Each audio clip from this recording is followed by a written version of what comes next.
This morning, as I was spending time with the Lord in prayer and in His precious Word, I came to Psalm 89. In the first verse, Ethan the Ezrahite states, "I will sing of the mercies of the Lord forever. With my mouth will I make known thy faithfulness to all generations." Think of the challenges that we're facing, the stress, the sleepless nights, fear, or whatever else could be weighing on our mind. I consider the role that singing plays in helping us through times like this. Here in Psalm 89, the psalmist is committed to singing of the mercies of the Lord forever. The mercies of the Lord speak of His loving kindness. It's the way that He acts toward His creation. Think of God's mercy in sending His Son, His only Son, to pay the penalty for our sin. We see in John 3:16, "For God so loved the world that He gave His only begotten Son," that's Jesus, "that whosoever believeth in Him should not perish, but have everlasting life." Jeremiah, he writes, "The Lord hath appeared of old unto me, saying, Yea, I have loved thee with an everlasting love. Therefore with loving kindness have I drawn thee." See, God draws us to Himself with an embrace of love. That's His desire. He wants us to know how much He loves us, what He has done to show that He loves us. See, the reason why meditating on the Psalms is so effective is that songs like these remind us of the greatness of our God, who He is, and what He does. They remind us of the stabilizing truths of God that make Him supreme above everything else, and that helps to stabilize us. A different psalmist writes in Psalm 46, he says, "Be still and know that I am God." Knowledge of God is designed to bring stillness to our soul.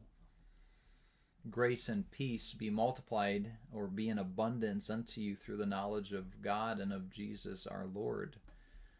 Peter tells us these profound words. See, God's design is that as we meditate upon Him, we will enjoy His grace and His kind of peace. Let's go back to Psalm 89, where the psalmist desires to make known God's faithfulness to all generations. Why would he want to do that? See, what is it about the faithfulness of God that's motivating the psalmist here to want to make it known to everyone? Well, we see what it does to his heart. It brings joy to his soul, because God's faithfulness speaks of Him as being trustworthy to do all that He has said He would do. And so when we consider His faithfulness, consider what God has said, and then trust Him. Well, God has said these words, "Fear thou not, for I am with thee. Be not dismayed." He says, don't be disheartened as you consider your circumstances.